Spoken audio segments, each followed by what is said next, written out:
Youth Congress പ്രവർത്തക ഹിമാനി നർവാളിനെ കൊലപ്പെടുത്തിയത് സുഹൃത്ത് സച്ചിൻ എന്ന് കണ്ടെത്തൽ. ഫോൺ ചാർജിംഗ് കേബിൾ കഴുത്തിൽ മുറുക്കിയാണ് കൊലപ്പെടുത്തിയത്.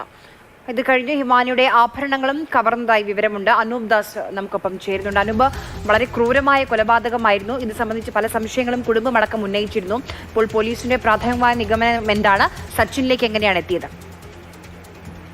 പോലീസ് പറയുന്നത് ഈ സച്ചിനും കൊല്ലപ്പെട്ട യുവതിയുമായി കഴിഞ്ഞ ഒരു വർഷമായി പരിചയമുണ്ട്. ആദ്യം അവർ സമൂഹ മാധ്യമങ്ങളിലൂടെ പരിചയപ്പെട്ട് പിന്നീട് അത് കൂടുതൽ അടുക്കുകയായിരുന്നു. അതിനുശേഷം ഏറ്റവും ഒടുവിൽ ഇരുവരും തമ്മിൽ പ്രശ്നമുണ്ടായി. ഈ കൊല്ലപ്പെട്ട യുവതിയുടെ വീട്ടിൽ വെച്ചായിരുന്നു ഏറ്റവും ഒടുവിൽ പ്രശ്നമുണ്ടായത്. അവിടെ വെച്ച് തന്നെ ഫോൺ ചാർജിംഗ് കേബിൾ ഉപയോഗിച്ച് യുവതിയെ കൊലപ്പെടുത്തിയ ശേഷം യുവതിയുടെ ആഭരണങ്ങളും ലാപ്ടോപ്പ് ഉൾപ്പെടെ ഇയാൾ കവർന്നെടുത്തു. അതിനുശേഷം സൂട്ട് കേസിലേക്ക് മൃതദേഹം മാറ്റി ബസ് സ്റ്റാൻഡിന് സമീപത്ത് റോഡരികിൽ ഉപേക്ഷിക്കുകയായിരുന്നു എന്നാണ് പോലീസ് വളരെ കൃത്യമായി മൊബൈൽ ടവർ ഉൾപ്പെടെ മൊബൈൽ കോൾ ലിസ്റ്റ് ഉൾപ്പെടെ പരിശോധിച്ചാണ് പ്രതിയിലേക്ക് എത്തിയത്. സച്ചിൻ എന്നാണ് പ്രതിയുടെ പേര്. ഇയാളെ ഇപ്പോൾ പോലീസ് കസ്റ്റഡിയിലാണ് ഇയാൾ ഉള്ളത്. ഉടൻ തന്നെ കോടതിയിൽ ഹാജരാക്കും. മറ്റ് കൂടുതൽ വിവരങ്ങൾ എന്താണ് കൊലപാതകത്തിലേക്ക് നയിച്ചത് എന്നുൾപ്പെടെയുള്ള കൂടുതൽ വിവരങ്ങൾ ലഭ്യമാവുന്നു എന്നാണ് ഇപ്പോൾ പോലീസ് പറയുന്നത്. ശരിയാണ്.